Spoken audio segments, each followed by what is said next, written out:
Election commission ने revision की प्रक्रिया शुरू की है।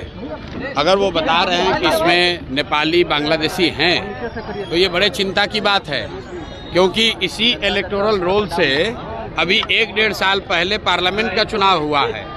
मोदी जी उसी इलेक्टोरल रोल से चुनकर प्रधानमंत्री बने हैं।